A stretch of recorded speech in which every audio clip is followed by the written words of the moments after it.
Hola, ¿qué tal? Bienvenidas y bienvenidos a una nueva edición de nuestros temas del día aquí en Telesur. Les saluda Luis de Jesús. De inmediato vamos a revisar nuestra pregunta del día para hoy.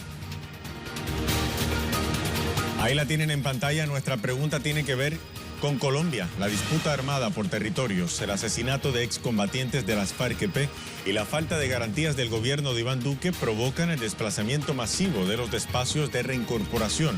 Pero ¿dónde está el compromiso del presidente Duque con el acuerdo de paz? Esa es nuestra pregunta para hoy. Participe de ella. La consigue en Twitter, @LuisTelesur. Opine.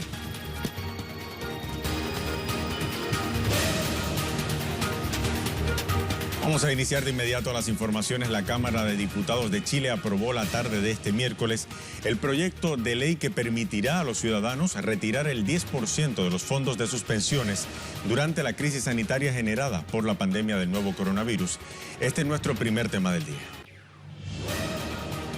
Con 95 votos a favor, 36 en contra y 22 abstenciones, el proyecto de ley recibió la aprobación de la Cámara. La iniciativa pasará ahora al Senado para su debate y posterior votación. Con esta medida, los afiliados podrían retirar 4,4 millones de pesos de sus fondos previsionales, con lo que se busca paliar la crisis económica producto de la pandemia. Para los ciudadanos, esto representa un primer paso para eliminar las administradoras de fondos de pensiones, conocidas en Chile como las AFP. Durante la sesión de debate, la congresista de la región metropolitana de Santiago, Claudia Mix, llamó al gobierno a trabajar en medidas que den respuestas a las exigencias del pueblo sobre el sistema de pensiones. Escuchemos. La posición de privilegio que siempre han ocupado les impide ver que la gente no aguanta más, que no está dispuesta a seguir esperando un gobierno que actúa tardíamente y que ofrece iniciativas ineficientes y llenas de letras chicas. La crisis es ahora y las soluciones tienen que ser lo más pronto posible. Cada chileno y chilena pueda disponer del 10% de sus fondos previsionales que han acumulado gracias a años de esfuerzo es un mínimo de gesto de dignidad que merecen las familias chilenas. Por eso vamos a aprobar en particular todos los artículos de esta moción y esperamos que esta Cámara de Diputadas y Diputados esté a la altura de las circunstancias y no se deje amedrentar. Por su parte, la diputada Natalia Castillo destacó la importancia del proyecto legislativo sobre el sistema de fondos de pensiones. Vamos a ver. En este proyecto hay una necesidad urgente que resolver. Este proyecto es necesario. No nos pueden pedir que nos quedemos con el último ofertón del presidente Piñera para intentar frenar esta reforma si ni siquiera son capaces de hacer un anuncio decente, sin letra chica, que hace que la ayuda no llegue a la gente. Algunos acá han dicho que tienen confianza en las promesas del gobierno. Pues yo no confío en este gobierno. Mantengo mi voto a favor. Y si las promesas se cumplen, enhorabuena, la gente podrá tomar su mejor decisión en conciencia. Nos cansamos de esperar, señor presidente. Exigimos pan para hoy y seguridad social para mañana. Hay que decir además que en términos generales el pueblo chileno respalda el proyecto de ley, porque previo a la aprobación en la Cámara de Diputados, los ciudadanos chilenos se manifestaron para exigir la aprobación del proyecto que ahora permitirá el retiro del 10% de fondos de pensiones, como lo habíamos mencionado. La jornada de movilización que se desarrolló entre el martes y este miércoles en la madrugada se tornó violenta en algunas zonas del país, luego tras la represión policial que ha dejado como resultado al menos 20 personas detenidas. ¿Y cómo ha reaccionado la ciudadanía a la aprobación? Vamos a ver qué dice en Twitter Pancha Franco. Dice, ha publicado el siguiente video, vamos a ver si lo tenemos, ahí lo tenemos en pantalla. Y dice, acompaña el video con este texto, Plaza Dignidad, con todo apruebo. Dice Pancha Franco, dice Claudio Rodríguez, por su parte es el triunfo de la dignidad de un pueblo que presiona al sistema político en búsqueda de soluciones reales a sus condiciones de vida. Retiro de fondos previsionales es el comienzo del fin de un modelo injusto y que condena a la mayoría a una mala vejez. Y finalmente Gaby dice, definitivamente el sistema presidencial de Chile se tiene que acabar. El presidente no puede tener tanto poder y vetar lo que es bueno para la mayoría.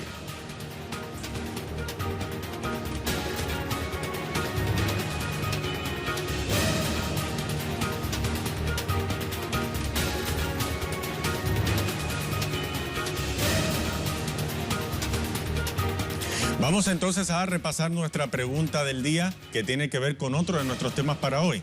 El tema de Colombia dice lo siguiente: la disputa armada por territorios, el asesinato de excombatientes de las FARC-EP y la falta de garantías del gobierno de Iván Duque provocan el desplazamiento masivo de los espacios de reincorporación. ¿Dónde está el compromiso del presidente Duque con el acuerdo de paz? Esa es nuestra pregunta para hoy. Participe de ella, la consigue en Twitter, en nuestro usuario @LuisTelesur.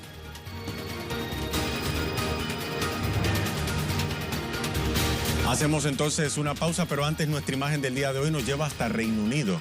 Le mostramos un mural del artista británico Banksy, inspirado en la obra La joven de la perla del artista holandés Johannes Vermeer, que decora un callejón de Bristol para concienciar sobre el uso de la mascarilla a fin de frenar la propagación del coronavirus. Veamos, hacemos una pausa, ya regresamos.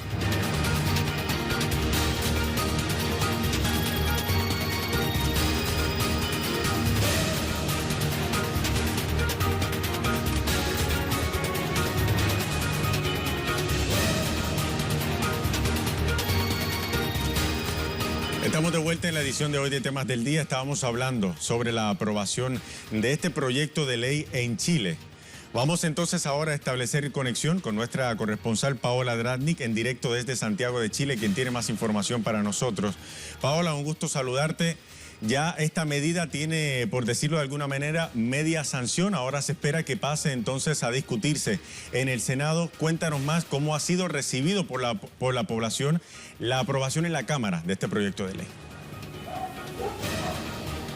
¿Cómo estás? Sí, así es, una noticia que ha sido tremendamente bien recibida por todos los chilenos y chilenas, largamente esperada. Hay que recordar que el movimiento No Más AFP lleva años aquí en Chile haciendo masivas movilizaciones, propuestas de indicaciones para justamente modificar este modelo que está en el centro del sistema económico chileno, que privatiza las pensiones de vejez de los chilenos y chilenas.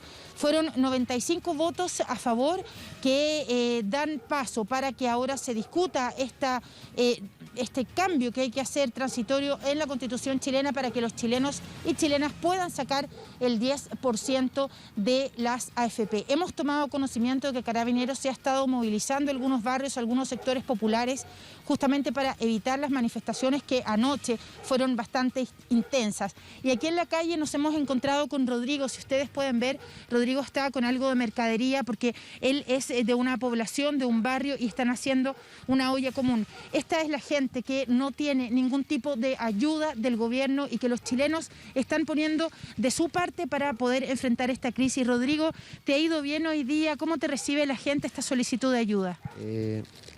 Hay veces que en casa por casa no te dan, pero igual hay que caminar. Y que no hay que dejar sin comida a las personas. Y de todos los días ya no hay recursos, si hay que salir, ahora tenemos que salir A buscar. Y no soy el único, andan varios, para no dejar la vida común. Rodrigo, ¿cómo le contarías a la gente que vive fuera de Chile cuál es la situación que hoy día están viviendo los chilenos? ¿Hay hambre? Demasiado. ¿Te emociona? Es difícil porque hay que caminar harto. No importa, uno ya no puedo, no quiero, no importa. Dios les bendiga siempre. Y todo lo que yo llevo, y más lo que llevan mis compañeros, porque es una vida común que van todos los días. Y no decirle que hoy día no tenemos nada. Qué pena. Decirle, no tenemos nada para darle hoy día. Triste. Gracias, Rodrigo. Te dejamos para que puedas seguir en esta recolección diaria que hacen. Rodrigo nos contaba que son cerca de 300 personas las que comen en esta olla común al día, que él sale casa por casa justamente a recolectar la comida. Esta es la gente que es la mayoría aquí en Chile que no ha tenido ningún tipo de ayuda y que a pesar de la cuarentena, a pesar del toque de queda, se ha salido a celebrar esta decisión que tiene que ratificarse en la Cámara Alta, en el Senado, pero que le va a dar un respiro a los trabajadores y a las trabajadoras que durante años han visto cómo sus dineros ingresan a estas administradoras de fondo de pensiones sin que tengan ninguna posibilidad de acceder a ellos, y es más, siendo los trabajadores y las trabajadoras quienes cargan con los gastos operacionales de estos dineros que hoy día están invertidos en la Bolsa de Comercio. Se me ha caído el retorno, nosotros vamos a seguir viendo cuáles son las reacciones de los chilenos y chilenas tras esta noticia realmente histórica, porque se da un golpe al centro del modelo neoliberal aquí en Chile, que se instala durante la dictadura y se fortalece durante los primeros años de democracia, teniendo hoy día en medio de la pandemia a la gran mayoría de la gente en este país simplemente con hambre. Gracias, Paola. Retomamos entonces la comunicación en los estudios. Habrá que esperar entonces qué pasa cuando esta medida pase entonces a la sesión de debate y también de votación en el Senado. Vamos a pasar a nuestro segundo tema del día de hoy. Este miércoles se celebró el Foro Político de Alto Nivel de las Naciones Unidas para el Desarrollo Sostenible. Durante el encuentro virtual, la delegación de Cuba, en representación de América Latina y el Caribe, alertó que el cumplimiento de los objetivos de la Agenda 2030 se encuentra en riesgo a causa de la pandemia de COVID-19. La mayor de las Antillas resaltó que la región enfrenta estos desafíos desde una posición desventajosa e instó a la comunidad internacional a la cooperación en todos los niveles para combatir la COVID-19. Ampliamos en nuestro segundo tema del día. El ministro de Comercio Exterior de Cuba, Rodrigo Malmierca Díaz, alertó también sobre la desaceleración del cumplimiento económico de las metas del milenio tras el impacto de la crisis epidemiológica. Destacó igualmente la labor de la región del Caribe en cuanto al trabajo conjunto para superar la actual crisis sanitaria y cumplir con el desarrollo sostenible. Pocas metas están cumplidas o próximas a cumplirse, y lograr avanzar en el resto requerirá de una transformación de los actuales modelos de desarrollo. Actualmente la situación es más compleja debido al impacto multisectorial provocado por la pandemia de la COVID-19, lo que nos exige implementar acciones urgentes para impedir retrocesos en el logro de los objetivos y sus metas y reforzar las tendencias positivas. Para tener más información sobre lo que se habló en este foro virtual, vamos entonces hasta La Habana. Nuestra corresponsal Nayara Tardo tiene el reporte. Adelante, Nayara. Hola, ¿qué tal? Muy buen día, un gusto saludarte. Así es, el ministro de Comercio Exterior y la Inversión Extranjera de Cuba, Rodrigo Malmierca, intervino hace unos minutos en el segmento de alto nivel del Foro Político de Desarrollo Sostenible de las Naciones Unidas, representando a América Latina y al Caribe, pero también en representación de Cuba como presidente pro tempore de ese foro regional. En su intervención, Malmierca hizo referencia a la emergencia sanitaria generada por la pandemia de la COVID-19, a sus consecuencias económicas, políticas y sociales en todo el mundo, a las posibles formas de cómo abordar algunos de los mayores desafíos que está imponiendo a todos los países sin distinción. Dijo también que en medio de esa situación internacional es necesario dar una respuesta articulada de todos los países y dejar a un lado las diferencias políticas para buscar estrategias comunes basadas en la cooperación o que permitan la cooperación. Habló además de la necesidad de fortalecer los sistemas de protección social debilitados y puestos en tela de juicio en medio de la pandemia de la COVID-19. En este sentido, también aseguró que Cuba ratifica la proclama de la región como zona de paz. Como comentaba más temprano en la mañana, este foro que se realiza de forma virtual, según los organizadores, está abierto a la participación de todos los gobiernos de América Latina y el Caribe, a representantes de parlamentos nacionales, a organismos del sistema de las Naciones Unidas, organizaciones de integración regional, así como otros organismos. Está previsto también que los países presenten sus planes actualizados para alcanzar los 17 objetivos de desarrollo sostenible. Recordemos que el Foro Político de Alto Nivel sobre Desarrollo Sostenible es una plataforma estratégica internacional para el seguimiento y la evaluación de la Agenda 2030 para el desarrollo sostenible y los objetivos de desarrollo sostenible. El foro se reúne cada año bajo los auspicios del Consejo Económico y Social y una vez cada 4 años a nivel de jefes de Estado y de Gobierno bajo los auspicios de la Asamblea General. En esta ocasión, debido a la situación impuesta por la pandemia de la COVID-19, el encuentro se realiza de forma virtual, como todos los eventos que han tenido lugar este año. El programa de discusiones en esta ocasión está centrado fundamentalmente en determinar la medida en que la pandemia ha impactado a las sociedades y a las economías y en cómo reconstruir mejor el orden mundial después de la contingencia, lo que requiere reducir la pobreza, financiar a los países en desarrollo, proteger el medio ambiente y ampliar el acceso a la energía sostenible. Hay que destacar también que Cuba, por supuesto, comparte la experiencia que ha tenido la isla en el control del nuevo coronavirus, en medio también de fuertes presiones por parte del gobierno de los Estados Unidos, que ha impedido en este contexto que Cuba pueda adquirir insumos médicos necesarios para enfrentar a este virus, a lo que la isla ha tenido que ir buscando soluciones para poder dar solución rápida a esta pandemia de la COVID-19. Esta semana, varios gobiernos, personalidades, periodistas y reconocidas figuras a nivel internacional han destacado la manera en la que el país caribeño ha logrado en menos de 4 meses controlar el virus, mantener cifras bajas de contagios, sobre todo en medio de todas las presiones a las que hacía referencia anteriormente. Cuba preside este capítulo regional desde mayo de 2018 y como comentaba en su intervención, ha estado destacando estos puntos fundamentales, sobre todo en la manera de buscar soluciones para poder enfrentar al virus de la COVID-19 y detener el contagio no solo en Cuba, sino también en todo el mundo. Adelante. Bien, gracias por el reporte. Vamos a pasar ahora a otros temas que también son información, son noticias a esta hora. Y nos vamos a Twitter a revisar la cuenta de nuestros corresponsales.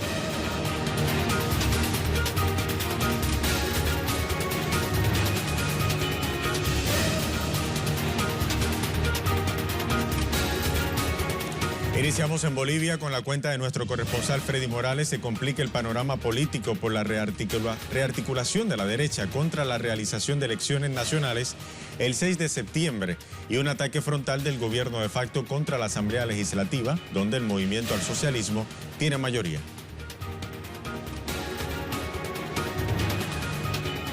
Se enrarece el panorama político. A la campaña del gobierno de facto para suspender las elecciones del 6 de septiembre se sumaron otros 3 de los 8 candidatos. El candidato Fernando Camacho solicitó a la OEA que se pronuncie a favor de suspender las elecciones.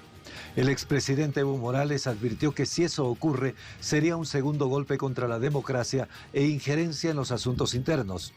El candidato Carlos Mesa, segundo en la preferencia de voto después del MAS, dijo que es una hipocresía que los candidatos con menos opciones electorales hablen de cuidar al pueblo por la pandemia, porque el día de elección habrá más protección sanitaria en favor de la gente que en un día común.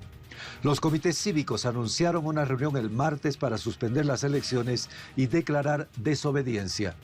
Entre tanto, el ministro de Defensa anunció que por decreto fueron aprobados los ascensos a general de las Fuerzas Armadas, lo que significa pasar por encima del Senado, que según Constitución debe aprobar esos ascensos. Y lanzó duros conceptos en contra de la Asamblea Legislativa, donde el MAS tiene mayoría. Y en información ahora desde Brasil, el gigante amazónico, nos dice Nacho Lemus que Brasil alcanzó las 500 vidas indígenas perdidas por COVID-19. Escuchemos.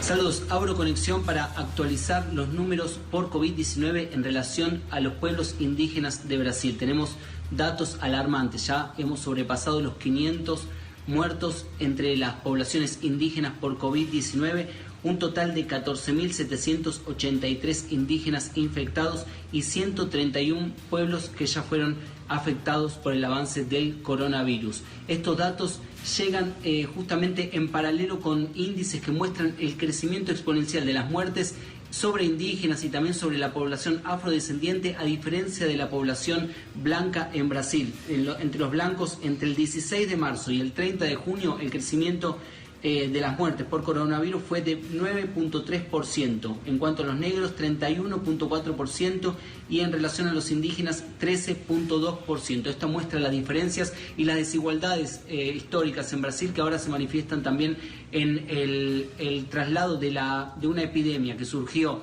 en los centros urbanos y que llegó de los aeropuertos y ahora ya se interioriza en Brasil, se avanza hacia las periferias y hacia los sectores de menores recursos. Los indígenas denuncian que el gobierno brasileño está buscando limpiar el área de poblaciones rurales para el avance de la frontera extractivista, tanto agropecuaria como minera, y también de otros sectores ligados al mercado. Ese es el contexto. Entonces, una denuncia que afecta a las acciones del gobierno brasileño, recordando que recientemente Jair Bolsonaro vetó 16 medidas dentro de un proyecto de ley que había sido presentado por organizaciones sociales e indígenas inclusive, para obligar al gobierno brasileño a proteger a los indígenas en el entorno de la pandemia de coronavirus. Estudios.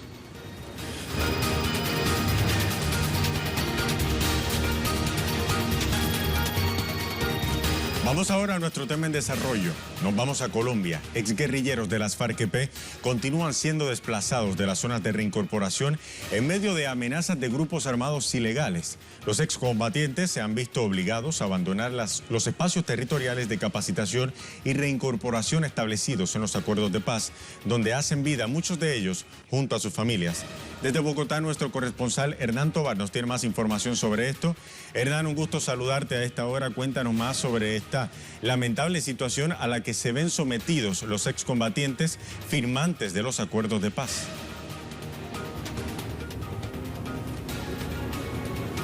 Pues de Jesús, un saludo para usted, para toda la teleaudiencia que nos ve a través de las pantallas de Telesur. Y sí, efectivamente, no solo se ven abocados los excombatientes a los incumplimientos de los acuerdos de paz por parte del gobierno, sino también al asesinato sistemático de sus líderes y de los mismos excombatientes. Algunas cifras para dar cuenta de esta situación: según la Fuerza Alternativa Revolucionaria del Común, partido político, ya han sido asesinados desde la firma del acuerdo hasta la fecha actual alrededor de 218 exfirmantes de paz. Pero también se da esta situación en una zona donde hay presencia fuerte de actores y de paramilitares. El día de hoy comenzaron su salida alrededor de 96 firmantes de paz y sus familias. Esto en el municipio de Ituango, en el departamento de Antioquia. Pero también días antes se habían sumado alrededor de 20 excombatientes que dejaron esos espacios territoriales en el municipio de La Uribe, en el Meta, Luis de Jesús. Así que es bastante preocupante, porque no solo se ven abocados al incumplimiento por parte del gobierno de los acuerdos de paz, sino que ahora sus espacios están siendo amenazados y hostigados por los paramilitares en Colombia, Luis de Jesús. Así es, Hernán, y mientras tanto la mirada indiferente del presidente Duque y de toda su administración a todo esto que está ocurriendo. Gracias por actualizarnos. Hasta la próxima. Bien, con esto pasamos a revisar una vez más nuestra pregunta del día que tiene que ver con este tema. Vamos a verla.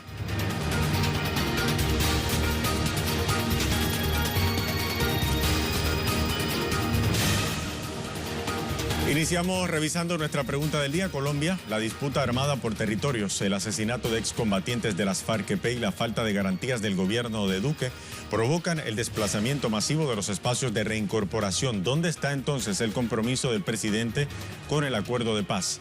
Vamos a revisar qué opinan nuestros seguidores, que responden a nuestra pregunta del día. Wilmer Castro: si en algo se parecen Donald Trump e Iván Duque, es que no tienen pantalones para respetar un acuerdo por la paz de sus pueblos y huyen como los cobardes. El único acuerdo que ellos se respetan es ser los primeros productores y consumidores de drogas a nivel mundial, dice Wilmer Castro.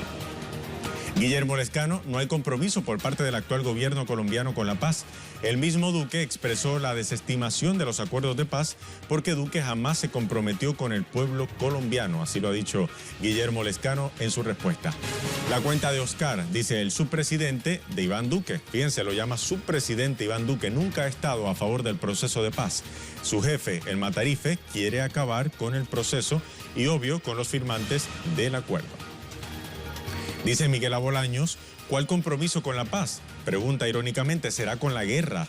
Duque es un títere del uribismo, de la mafia y de los Estados Unidos, cuyo compromiso es acabar con oposición izquierdista en el país a sangre y fuego, cumpliendo los dictámenes de la oligarquía fascista y genocida en el poder y de Estados Unidos. Y para culminar, la cuenta de Rod Ray Cuban dice: no puede haber compromiso con el acuerdo de paz en un gobierno corrupto que vive del narcotráfico que genera la guerra. Pero irónicamente el imperio paga recompensa al estilo del antiguo oeste por nuestro Nicolás Maduro, haciendo referencia al presidente de Venezuela. Los narcoterroristas son ellos, cartel Duque Trump, Trump out 2020, dice Rod Ray Cuban. Así llegamos al final de esta edición de Temas del Día con esas respuestas a nuestra pregunta. Sigan en sintonía de Telesur. Hasta la próxima.